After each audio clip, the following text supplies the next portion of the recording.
Ernest Hemingway, The Old Man and the Sea, Part 3. I think perhaps I can too, but I try not to borrow. First you borrow, then you beg. Keep warm, old man, the boy said. Remember, we are in September.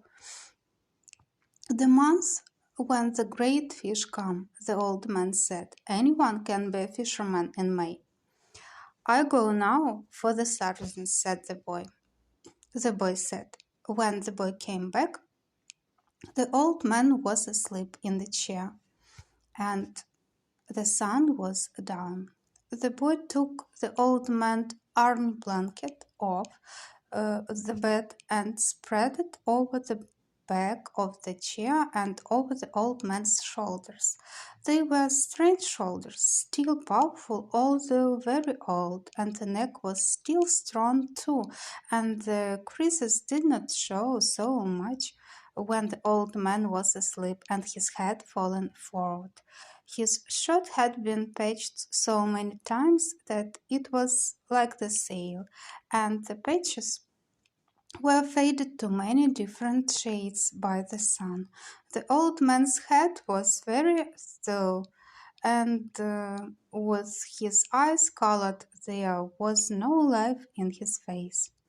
The newspaper lay across his knees, and the weight of his arm held it there in the evening breeze. He was barefooted. The boy left him there, and when he came back, the old man was still asleep. Wake up, old man, the boy said, and put his hand on one of the old man's knees. The old man opened his eyes, and for a moment he was coming back from a long away. Then he smiled. What have you got? He asked. Supper, said the boy. We are going to have supper. I'm not very hungry. Come on and eat. You can't fish and not eat. I have, the old man said, getting up and taking the newspaper and folding it. Then he started to fold the blanket. Keep the blanket around you, the boy said. You'll not fish without eating while I'm alive. Then live a long time and take care of yourself, the old man said. What are we eating? Black beans and rice, fried bananas, and some stew. The boy had brought them in a 2-decker metal container from the terrace. The 2 sets of knives and forks and spoons were in his pocket with a paper napkin wrapped around each set. Who gave this to you? Martin, the owner. I must thank him. I thanked him already, the boy said. You don't need to thank him. I'll give him the belly meat of a big fish, the old man said. Has he done this for us more than once? I think so. I must give him something more than the belly meat, then. He is very thoughtful for us. He sent 2 beers. I like the beer in cans best. I know, but this is in bottles. Hotel beer, and I take back the bottles. That's very kind of you, the old man said. Should we eat? I've been asking you to, the boy told him gently. I have not wished to open the container until you were ready. I'm ready now, the old man said. I only needed time to wash. Where did you wash? The boy thought. The village water supply was 2 streets down the road. I must have water here for him, the boy thought, and soap and a good towel. Why am I so thoughtless? I must get him another shirt and a jacket for the winter and some sort of shoes and another blanket. Your stew is excellent, the old man said. Tell me about the baseball, the boy asked him. In the American League, it is the Yankees, as I said, the old man said happily. They lost today, the boy told him. That means nothing. The great DiMaggio is himself again. They have other men on the team, naturally, but he makes the difference. In the other league between Brooklyn and Philadelphia, I must take Brooklyn, but then I think of Dick Sisler and those great drives in the old park. There was nothing ever like them. He hits the longest ball I have ever seen. Do you remember when he used to come to the terrace?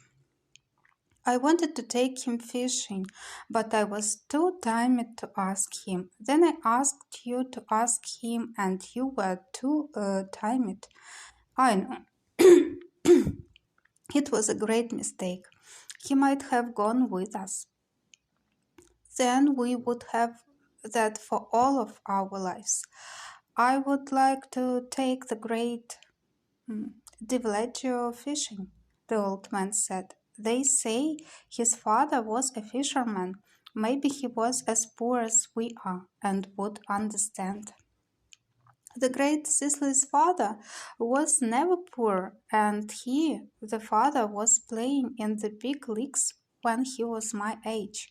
When I was your age, I was before the mast on and the square-rigged ship that ran to Africa, and I have seen lions on the beaches in the evening. I know, you told me. Should we talk about Africa or about baseball? Baseball, I think, the boy said. Tell me about the great John J. McGraw. He said Jota for J. He used to come to the terrace sometimes too in the older days, but he was rough and harsh-spoken and difficult when he was drinking. His mind was on horses as well as baseball. At least he carried lists of horses at all times and in his pocket and frequently spoke the names of horses in the telephone. He was a great manager, the boy said. My father thinks he was the greatest because he came here and the most times, the old man said. If Duracher had continued to come here each year, your father would think him the greatest manager. Who is the greatest manager, really? Luke or Mike Gonzalez? I think they are equal. And the best fisherman is you. No, I know others better. Cuba, the boy said. There are many good fishermen and some great ones, but there is only you. Thank you. You make me happy. I hope no fish will come along so great that he will prove us wrong. There is no such fish if you are still strong, as you say. I might not be as strong as I think, the old man said, but I know many tricks and I have a resolution. You ought to go to bed now so that you will be fresh in the morning. I will take the things back to the terrace. Good night then. I will wake you in the morning. You are my alarm clock, the boy said. Age is my alarm clock, the old man said. Why do old men wake so early? Is it to have one longer day? I don't know, the boy said. All I know is that young boys sleep late and hard. I can remember it, the old man said. I'll waken you in time. I do not like for him to waken me. It is as though I were inferior. I know. Sleep well, old man. The boy went out. They had eaten with no light on the table, and the old man took off his trousers and went to bed in the dark. He rolled his trousers up to make a pillow, putting the newspaper inside them. He rolled himself in the blanket and slept on the other old newspapers that covered the springs on the of the bed. He was asleep in a short time, and he dreamed of Africa when he was a boy and the long golden beaches and the white beach so white they hurt your eyes, and the high capes and the great brown mountains. He lived alone that coast now every night, and in his dreams he heard the surf roar and saw the native boats come riding through it. He smelled the tar and oakum of the deck as he slept, and he smelled the smell of Africa that the land breeze brought at morning. Usually, when he smelled the land breeze, he woke up and dressed to go and wake the boy. But tonight, the smell of the land breeze came very early, and he knew it was too early in his dream and went on dreaming to see the white peaks of the islands rising from the sea, and then he dreamed of the different harbors and roadsteads of the Canary